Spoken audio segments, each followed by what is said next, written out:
Welcome to Trippy Commentaries and our coverage of the WWE in 2014. We just got done watching Raw. It is the day after Easter, and some pretty big events occurred and some things that we definitely want to talk about, including the return of Evolution. So what do we have to expect from them? We'll certainly get into it. I'm RJ, here with Retro Brett and Corey, who is live from Nashville, Tennessee. What's going on in Nashville, C-Dub? Music City, USA, brother. You know it. Hell yeah, man. One of our favorite cities. In fact, we got to give a shout out to one of our fans here at Trippy Commentaries, Howard Blaylock. Definitely want to give a shout out to him. He's from Nashville himself. So thanks for watching, Howard, and hopefully you enjoy as well as everyone else out there. So, like I said, we just got done watching Raw. Retro Brett, we want to do a little recap here. What can you say? What stood out to you from this night's Raw? Well, a lot of pretty important things happened on tonight's Raw, but I've got to say the thing that stood out to me the most is obviously the Daniel Bryan, Kane. Daniel Bryan getting tombstone 3 times by the Big Red Monster. Yeah. As Raw kicked off, that was pretty unexpected, but we all hope that Daniel Bryan is okay. Yeah. Damn, I mean, what do you have to say about that, Corey? I mean, I know you have some other news about Daniel Bryan you probably want to point out as well. Yeah, it was actually announced this afternoon that Daniel Bryan's father passed away. And this happened roughly a week after he got married to Brie Bella. In real life, it's not a storyline. They are really married. Yeah. And his father passed away, and he insisted, from what I understand, upon still making his commitment here at Raw tonight. It's commendable. And, Definitely. Of course, like Brett touched on, we saw Daniel Bryan, as Kane promised he would do. He put the mask back on and came back out, and he decimated Daniel Bryan. 3 tombstones. They put him on a stretcher, and then that wasn't enough, and he gave him another one, and he attempted to put him through the table, gave him a tombstone piledriver on the table that was really devastating. Yeah, man, I didn't expect that either. I mean, he's the champion, and what do you feel about that, Corey? Do you think it's just Kane making his epic return, or do you find it maybe disrespectful at all to the champion? How do you feel about that whole turn of events that happened there with Daniel Bryan today? No, to answer your question, I don't think it's necessarily disrespectful to Daniel Bryan. It's just business. It's the way the wrestling works. I think that what we saw tonight is going to serve a purpose to establish Kane that he's back in the devil's favorite demon, the Big Red Monster, whatever you want to call it. Yeah. He's back to his old ways of whenever he wasn't just some guy in a suit who carried out Triple H and Stephanie McMahon's business every week. Yep. And, at Extreme Rules, the upcoming pay-per-view, we're going to see Daniel Bryan defending his title against Kane. And what I believe is going to be an Extreme Rules match, which means weapons are allowed, no disqualification, no count-out. It should be a real brawl. Damn. That will be crazy. Undoubtedly. And, another point that I wanted to touch on is I think tonight what we saw as a dual purpose is to probably give Daniel Bryan time off for the rest of the week to be able to go with his family and attend his father's funeral, I'm sure. Even though he is the champ, sometimes really important real-life things step in. And they all have lives outside of wrestling. Yes, absolutely. Yeah. So definitely big props to Daniel Bryan for being a stand-up guy, even whenever, obviously one of the most catastrophic events in your entire life could happen, losing your father. Still coming out there and, entertaining the fans and showing up as he was advertised. Yeah, absolutely. I mean, he definitely got beat up there pretty good, so we'll see if he makes an appearance on next week's Raw. That's probably up in the air right now, you'd have to say. Yeah. Main thing we really want to get to right away in this episode is, of course, the return of Evolution. So this is going to be a big rivalry that we'll see with, of course, the Shield that we're looking at right now on the screen. Before we get into the current state of Evolution, Corey, what can you tell us about the origins of Evolution? Well, basically, back around, I believe it was 2000, it might have been late 2002 or early 2003. It was somewhere in there. Triple H and Ric Flair and Randy Orton and Batista all joined up in the Evolution stable. This was fairly early into Randy Orton and Batista's careers. Now, were they bad guys by then, you think? Yes, yeah, definitely. They played the bad guy role, the villain role. To me, what they were was the modern day, at the time, the modern day equivalent of the classic stable in WCW that Ric Flair was the leader of, the Four Horsemen. Really? Yeah, they were, they always wore the suits, and they were all, all about talking themselves up and talking about how great they were, and that's, that was the Horsemen's thing too. Yeah, I mean, real cocky. Basically, what Evolution in those days served as was really as a vehicle to establish Randy Orton and to establish Batista as main event players. And it definitely happened because as Triple H and Randy Orton and Dave Batista pointed out tonight, since then, now that they have reformed, between the three of them, they have captured 31 World Heavyweight Championships. Yeah, pretty impressive number. In fact, just to throw something out at you guys, what do you think the combined weight of the current members of Evolution is? Triple H, Randy Orton, Batista, Retro Brett, what's your guess? I'll go with 790. 790, it's more than that. Corey, you got a quick guess, man? I'm going to go with 921. Corey wins Really? by Price is Right rules, but they actually break 1,027, man. Really? Those are some big guys. They're huge. I would say Batista goes well, if not over, then close to 300 pounds. Yeah, the guy's huge, man. They just don't even they almost don't look physically right out there. They're so They're massive. billing Batista as 278 currently. Wow, big boy. I'd say that's legit. How did you feel about the the original form of Evolution, Retro? I think, like Corey said, it was a stepping stone for the younger guys to get mentored by Triple H and Ric Flair into what they are today. I don't recall what Orton was doing at the time, but I know Batista was doing his bit with Devon Dudley, and Devon was posing as a reverend, and Yeah, I remember that. Batista was his deacon.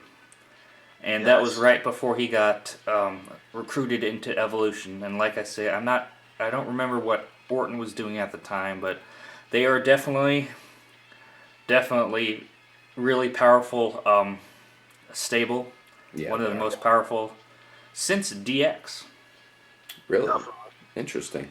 So, of course, we have Triple H, pretty much the boss man nowadays. Randy Orton, a guy a lot of people like to hate, but he's certainly one of those signature WWE stars, especially these days. And, of course, Dave Batista back in the fold, as Corey kind of predicted a while ago. Once you got Batista back, you kind of saw the parts start to align here.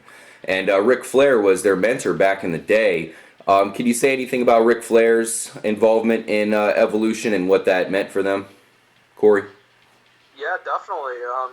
Ric Flair is one of the greatest wrestlers to ever lace up a pair of boots and get in the ring, man.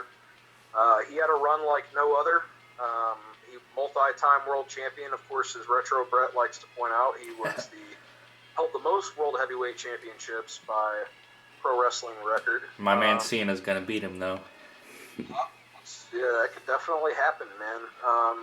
But basically what the Ric Flair touch is Triple H growing up, his favorite wrestler was Ric Flair. Really? Yeah, if you actually go and look up some early Triple H pictures, he had the Ric Flair haircut and everything. It's kind of funny. Oh, no way. Yeah. But basically, it served as somebody established that was fairly new, like Triple H, and somebody who was already at the time a Hall of Famer. I mean, Ric Flair could have retired in 1998, and he would have been a Hall of Famer. Yeah, for sure. But it served as two guys who could really put over Batista and Randy Orton, who at the time were the most promising guys to come out of their developmental system. Absolutely. Now we're coming to, of course, the current version of Evolution, and we all know the big to-do right now is going to be them going against the Shield, who are turning out to be hugely popular all of a sudden. Roman Reigns and the other two guys there are definitely on the rise. What can you say about this rivalry that we're seeing form up here, Retro Brett? I think it's a fantastic rivalry. I said it before, that it's one of the best ideas that WWE has had in a long time, doing Evolution, getting back together to fight the Shield. I would like to see it go for many months, if not maybe a year. I think it's a really good idea. Yeah, what do you think, Corey? I think that I think it's a great idea, definitely. Evolution has kind of morphed from the Authority angle, and they're going to take on the new established guys in the Shield, and I think it's going to be a great vehicle, just like Evolution was at the time to get over Randy Orton and Batista. I think it's going to be a great vehicle for Roman Reigns, Dean Ambrose, and Seth Rollins to eventually go their own ways as singles wrestlers in the company. Yeah, definitely. I mean, this is going to be probably a big deal. It just makes sense, too, I mean, I think we need someone really legit to go against the Shield right now, and Evolution's pretty legit here. I mean, it doesn't get any more legit than that. No, I mean, they have a long track record of being badasses and not taking any names. And Triple H, I wanted to say this earlier, but Triple H is the master bad guy. So, of course, Randy Orton and Batista will learn from him, or have learned from him back in 2003, 2004. Yeah, no doubt. So, Corey, can you give us maybe your prediction? I mean, what do you think is going to go down? This is certainly a big event here going on, and as we saw, I mean, basically what happened, just to kind of recap, Evolution came out, they were, talking their shit and all that, and then we saw the Shield come out from like a side entrance there, and they came in, and it looked like they were going to come in and kick some ass. Obviously, Triple H and the fellas backed off, and the Shield kept going at them, and it looked like you were going to see a matchup here all of a sudden up at the top. But what happened was all of a sudden a ton of other WWE guys came out, superstars, and they all backed them up. And all of a sudden, of course, the Shield had no chance. So, what can you tell us about what we can expect here, Corey? Well, I think in the coming weeks we might see the Shield take on some of those guys that we saw come out last week, and in that, what was it, like 15-on-3 tag team match or whatever? Yeah, it was 11-on-3, and then ridiculous. Obviously, Evolution got involved, so I could definitely see Triple H and Randy Orton and Batista, Evolution / the Authority, throwing some of those guys in the way of the Shield in the coming weeks to kind of soften them up for that big pay-per-view match. It doesn't appear that the whole War Games thing is going to happen like I'd hoped for. Oh, damn. There were some rumors of. I haven't heard anything about it yet, but either way, I mean, it's still going to be a fantastic match no matter what. For sure. My prediction is that we're going to see Evolution probably win somehow in a way that can allow the feud to continue. And they're going to keep pumping that, and eventually we're going to see the Shield overcome Evolution. Well, I think the Evolution's going to win by some underhanded tactics. The bad guy's MO. Yeah. Yep. Yeah, I'm interested to see how much Triple H is actually going to be fighting here as well. Of course, Batista and Randy Orton, these guys definitely look like they're still well capable of being the champs and all that. But Triple H, how much will we see him fight? He's definitely the boss. But it looks as if they're trying to maybe show that he'll be in some fights here upcoming with, with the Shield. But how much can we actually expect to see that, you think, Corey? As far as I understand, Triple H is fairly healthy. Of course, he had the two devastating quadriceps tears in his career that really slowed him down and put him out for quite an amount of time. And but as far as I saw at WrestleMania, he had one of the best matches on the card with Daniel Bryan. So while it being a six-man tag, it's definitely going to be a lightened workload for everybody involved. Anytime you have a match like that versus a one-on-one match, you can kind of tag in and out, and you can really pump the crowd up by doing that. So no doubt, I expect to see a lot of good hot tags in the match. Building the crowd up, and somehow at the end, like we talked about, we're going to see Evolution somehow come away the victors, and the Shield will fight another day. And I could see this being one of the main angles that we see leading up to SummerSlam. Yeah, I agree. I'm also hoping that maybe Evolution can hopefully get in the Shield's head, because I would love for them to maybe break up that team chemistry a little bit. I know that they're pretty big fan favorites right now, but we'll see what happens there if maybe the Evolution can get into their head. I mean, they're completely outnumbered here, so let's see if they get psyched out. A couple more things I want to talk about here real quick in this episode, Corey. First of all, we got to get to this whole Cena versus Wyatt family, rivalry that's going on now. It's still continuing, and tonight, you almost can say the fans kind of turned their back on Cena and voted to have him go against the entire Wyatt family trio there, and it looked like he could maybe pull out a victory. Eventually, he won by disqualification, I guess. But what can you say about that fight? And where is this rivalry going to take us? Man, what I think this is. I think that they did a great job constructing that poll tonight for the fans to vote on, because as we've seen, a lot of people don't like John Cena. He tends to, most of his fan base, be kids and teenagers usually, which there's nothing wrong with that. I mean, that's fine. I was one of those fans once myself. So, but what I see this being right now, Bray Wyatt is so over with the crowd. Holy crap, he is over. Like he had him singing for him. Yeah, he made the crowd sing tonight. That's creepy, man.